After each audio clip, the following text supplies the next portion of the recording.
Hey mga katspad, kamusta kayo? At ngayon pag-uusapan natin ang mga dahilan kung bakit natutokso at nagloloko ang isang lalaki.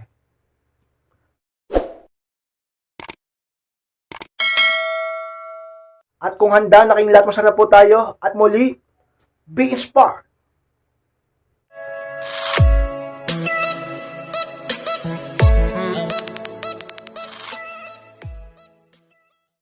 At ang unang dahilan mga katspad kung bakit natutokso at nagloloko ang isang lalakis dahil hindi na nabibigay ang pangangailangan ng lalaki. Yan ang unang dahilan kay inspired kung bakit ang isang lalaki ay talaga namang may mga pagkakataon natutokso o sa mga maraming pagkakataon pa nga ay nagloloko. Talaga namang ka-inspired dahil sa mga dahilan ay hindi na nabibigay ang kanyang mga pangangailangan. Alam nyo mga ka-inspired, mapababae man o mapalalaki, sa isang relasyon ay may mga pangangailangan. At hindi lang ito patungkol sa labing-labing o pakikipagniig o sa sex, hindi lang ito tungkol doon sa kama, ka-inspired. Marami. Ka-inspired na daw ba yung mga halimbawa na mga kailangan o mga pangangailangan ng isang lalaki pagdating sa isang relasyon? O di ba? Ang mga kalakihan, karamihan dyan, lalo na yung mga matured na, mga stress na yan dahil sa dami ng problema, obligasyon, responsibilidad sa buhay, sa pamilya. Ang daming pagsubok, nalulungkot. Kailangan niya ng isang babae na talaga namang ka-inspired, magpapalakas ang loob niya at magpapayo ng mga positibong bagay sa kanya. At syempre, ikaw yon dahil ikaw ang karelasyon niya. Diba? Ang problema, hindi mo na nabibigay yon, binubungangaan mo pa siya. Ang problema sa inyo, yung iba sa inyo, hindi na nga nabibigay yon, hindi na nga napapalakas ang loob ng lalaki, tinotoksikan mo pa siya. Ka-inspire ano pa? O halimbawa, kailangan ng isang lalaki sa isang relasyon na makakatuwang niya sa buhay, pagdating sa mga gastusin, pagdating sa mga obligasyon, pagdating sa problema sa pinansyal. Ang problema, hindi kanya napapakinabangan, pabigat ka pa, sapagkat siya lang ang hinahayaan mong magtrabaho, siya lang ang hinahayaan mong kumilos, kumita ng pera. Baka sabihin ng iba, ka-inspired, ayaw niya akong pagtrabahuin Ayaw niya, kung gusto niya, sa bahay lang ako. Ka-inspired, syempre, may pride din kasi yung lalaki yan Pero bilang isang babae, dapat marunong kang makiramdam. Marunong kang dumiskarte sa sarili mo. Mas lalo kanyang hahangaan at mamahalin kapag nakita niyang may pagkukusa ka na tumulong sa kanya. Ka-inspired. Sa isang mga halimbawa ng pangangailangan ng lalaki. Diba? O isa na rin yun, syempre, yung sa labing-labing. Baka yung iba sa inyo, sa mga misis dyan, sa mga asawa dyan, hindi mo na napagbibigay yung mister mo sa kama, di ba? Baka hindi mo na nabibigay yung pangangailangan niya dyan pagdating sa ganyang bagay. At marami pang iba. Kaya sa mga kababaihan dyan, dapat aware ka o sikapin mong alamin at obserbahan ang mga bagay-bagay tungkol sa inyo upang malaman mo kung saan ka nagkukulang. Dahil sa mga pinakadahilan kung bakit nagloloko o natutokso tayo sa iba, ikaw man o partner mo, lalaki man o babae, dahil sa mga pagkukulang. Alam nyo yung mga pagkukulang na yan, talagang meron yan. Walang relasyon na hindi nagkukulang. Walang perpektong relasyon. Magkukulang at magkukulang ang lalaki at ang babae kahit gaano pa kayo kabait at mapagmahal sa isa't isa. Kaya ang pinaka-the best ay pag-usapan. Dapat nag-uusap kayo. Dapat open kayo sa isa't isa. Dapat sinasabi mo sa kanya at sinasabi niya rin sa iyo. Ang problema sa karamihan o napakadaming relasyon, naglilihim, iniipon lang, dinidibdib lang. Tapos pag sumabog, yun na. Sumabog, yun na. Bigla na lang mangiiwan, bigla na lang iiyak, bigla na lang magloloko, bigla na lang magbubunganga, bigla na lang mga away. Hindi nyo pinag-usapan kasi. Hindi mo kasi sinabi, hindi niya kasi sinabi. So yun sa mga tips sa inyo pag-usapan. At sa mga dahilan kay inspired kung bakit ang isang lalaki ay natutokso at nagloloko. Pangalawang dahilan mga inspired kung bakit natutokso at nagloloko ang isang lalaki dahil hindi ka na niya mahal. Yung pangalawa kay inspired. Diba sabi na iba niya kay inspired, masyado ka namang diretso dyan. Masyado ka namang alam nyo, minsan kailangan talaga natin maging prangka. Kilala nyo naman ako pagdating sa mga ganyang bagay, di ko kayo sinusugar. Hindi ko minamatamis masyado yung salita ko upang matauhan ka din at upang malaman mo malaman mo ang realidad na nangyayari talaga yan. Alam nyo, kaya kayo masyado nasasaktan Ang hirap yung tanggapin yung mga bagay-bagay. Acceptance is the key. Para kaya yung iba sa inyo hindi makamove on sa mga ex nyo, sa mga past relationship nyo, hindi mo matanggap. Acceptance. Ngayon, kung yan talagang totoo, ay magagawa. Diba? Hindi ka na niya mahal sa mga dahilan. Kung bakit siya ay natutokso sa iba at nagloloko. Alam nyo, mga support, naniniwala pa rin ako na kung tunay pa rin ang pag-ibig sa iyo ng isang tao, matatag siya. Na kung tunay pa rin ang pag-ibig o pagmamahal sa iyo ng isang tao, matibay siya sa tukso. At dahil matibay siya at matatag siya sa tukso, syempre naman, ka-inspired, hindi siya magloloko. At dahil nga, tunay ang pag-ibig niya sa iyo, iiwas siya sa tukso. Ang tukso, mahirap labanan yan. Huwag yung labanan ng tukso. Ang tukso, dapat yan, iniiwasan. Dahil kapag yan, sinubukan mong labanan, malamang sa malamang matalo ka. Napakatindi niyan, mahirap yan, umiwas ka na lang. Iwasan mo ang tukso. Diba nga, pagdating sa medical, sabi ng mga doktor, prevention is better than cure. Diba? Ganyan yan. Parang ganun din sa pag-ibig, iwasan mo yung tukso. Para di ka niya madaig. Ganyan yan. At lumapit ka sa Diyos. Diba? Ganyan ka-inspire. Pero, diba? Kahit mahina pa yung tukso, kung wala na rin naman siyang pag-ibig o pagmamahal sa'yo, maaari pa rin siyang tablan. Diba? Kasi wala na eh. Wala siyang ipinaglalaban, wala lang humaharang, wala siyang nararamdaman na pag-ibig sa kung sino man tao. Malamang sa malamang, maghahanap siya ng bagong iibigin. At bago mangyari yun, matutokso muna siya. Dahil, ma-attract siya ng attraction na pangmalaliman. Alam niyo, kahit naman nagmamahal tayo, na-attract pa rin tayo sa iba eh. O ikaw, kahit may iniibig ka, kahit may boyfriend ka, na-attract ka pa rin sa iba.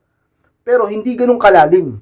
Pero pag yung tao na yan, hindi ka na niya mahal, maaari siyang ma-attract sa iba na sobrang lalim. Dahilan kung bakit ka-inspired na i-inlove siya sa iba. Na-attach siya. Natutokso, nagloloko. The same sa mga dahilan ka-inspired. Na dapat mong malaman kung bakit ang partner mo, o ang iba sa inyo, ang partner nyo ay nagloko. Hindi ka na niya mahal.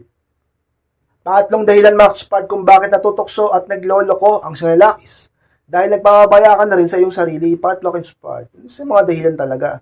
Alam nyo, mga lalaki, hindi naman lahat, hindi lahat. Pero yung iba dyan, o karamihan pa nga dyan, ayaw talaga nung nagpapabaya yung misis nila o girlfriend nila. Ang pinakagusto namin sa isang babae, sa partner namin, yung maalaga sa sarili. Lagi nag-aayos, mabango, nagpapaganda, malinis sa katawan. Concern palagi sa sarili. Hindi pabaya. Hindi losyang.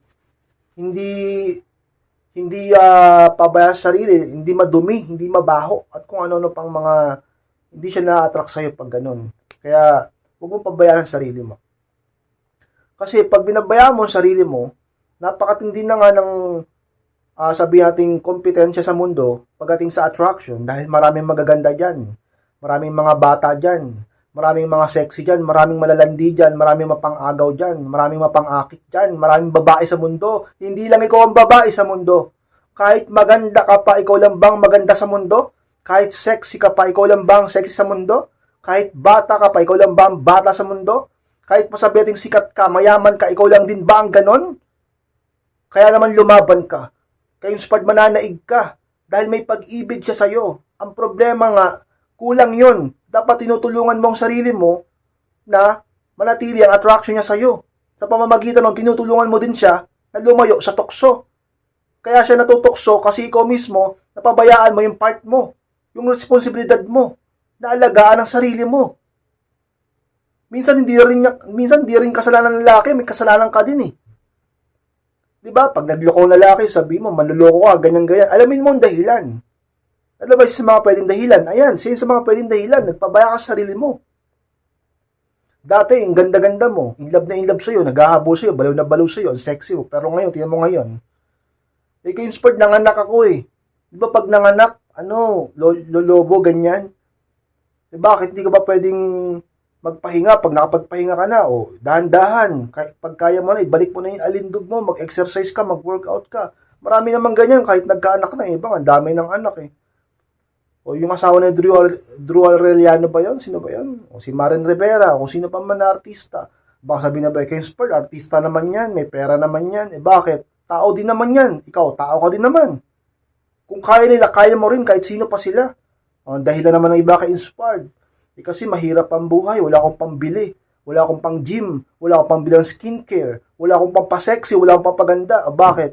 Pag gusto, may paraan. At bakit kung ka lang magpo-focus, marami namang pwedeng ibang gawin na hindi ka masyadong magagastusan. Puro ka lang kasi dahilan. Ang totoo, tinatamad ka lang, o kaya naman, kulang ka lang sa pagkukusa na mag-aral. Ang dahilan man ng iba kay inspire, may edad na ako eh. Matanda na ako, may mga apo na nga ako, ang dami ko ng anak. Yan, kaya hindi ka nag-aayos. Akala mo okay na lang ganyan. Ang dahilan ng iba kay inspired, mahal naman ako niyan eh. Mahal na mahal ako ng boyfriend ko, mahal na mahal ako ng mister ko. Hindi ako ipagpapalit niyan. Kasi in love sa akin yan. Hindi nga makatulog yan ang hindi ako nagchat-chat eh. Hindi nga mapakalayan, hindi kami nag-uusap eh. Huwag kang masyadong kampante sapagkat bilog ang mundo. At ang attraction kay inspire talaga namang paiba-iba. Kaya naman kay inspire dapat kang makasigurado sa buhay mo. Kung paano mo tinitiyak ang kinabukasan mo, dapat mong tiyakin ang attraction niya sa'yo. Dapat palagi kang mag-ayos, dapat kang palaging maging attractive, palagi kang mag-self-improve, ka-inspired. Sapagkat sa mga magiging dahilan niya upang mag-stay sa'yo. Oo, mahal ka niya, pero dapat may ginagawa ka ring paraan upang mag-stay siya sa'yo. Ang attraction, ang interest niya sa'yo. Ka-inspired. Sa mga dahilan kung bakit ngayon ang isang lalaki natok sa iba at nagloko dahil nagpabaya ka rin sa sarili mo, ka-inspired. Ang apat na dahilan, Maxpad, kung bakit natutokso at nagloloko ang isang lalaki. Timing na hindi kayo okay tapos may lumandi sa kanya. Pang-apat kay inspired. Pang-apat na dahilan kay inspired kung bakit natokso o nagloko ang isang lalaki. Dahil yung mga panahon na hindi kayo okay, biglang merong isang malanding babae na lumandi sa kanya. Ang dahilan kung ba't siya nilandi, maraming dahilan.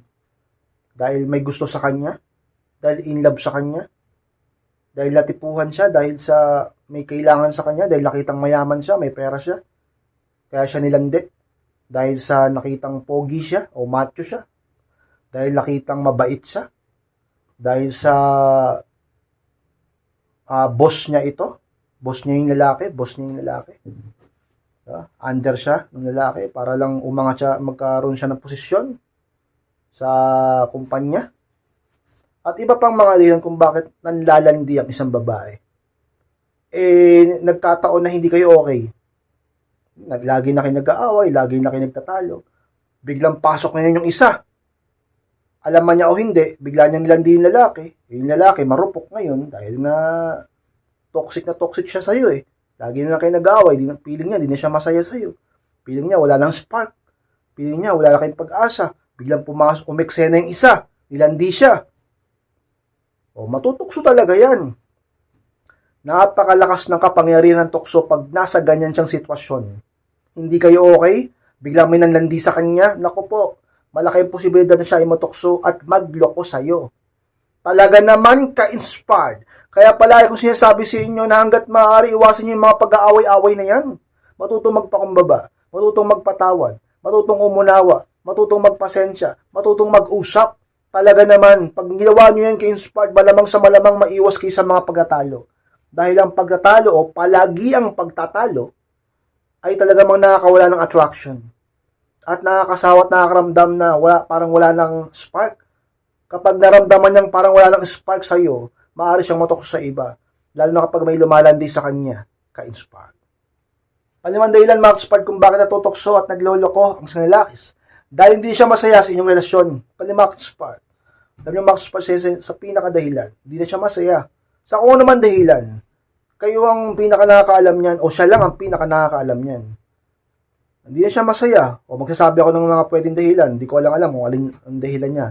Pero ako, sa tingin ko, bakit hindi na masayang lalaki sa relasyon? Kasi yun nga, mga nabanggit ko kanina, toxic ka, lagi na kayo nag-aaway, o hindi ka nagpapabaya ka sa sarili mo, hindi mo na nabibigay yung mga pangangailangan niya. O sabihin natin kay inspired na nagloloko ka rin, nagsisinungaling ka din, hindi na siya masaya. Diba?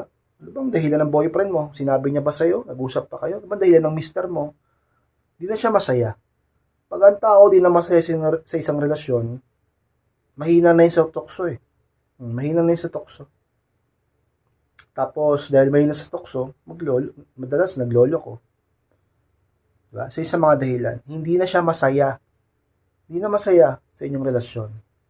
Pangaming dahilan mga ka-spark kung bakit natutokso at nagloloko ang isang lalakis. Dahil yun ang paraan niya para gumanti sa'yo. Pang-anim ka-spark. Ano yung ka-spark?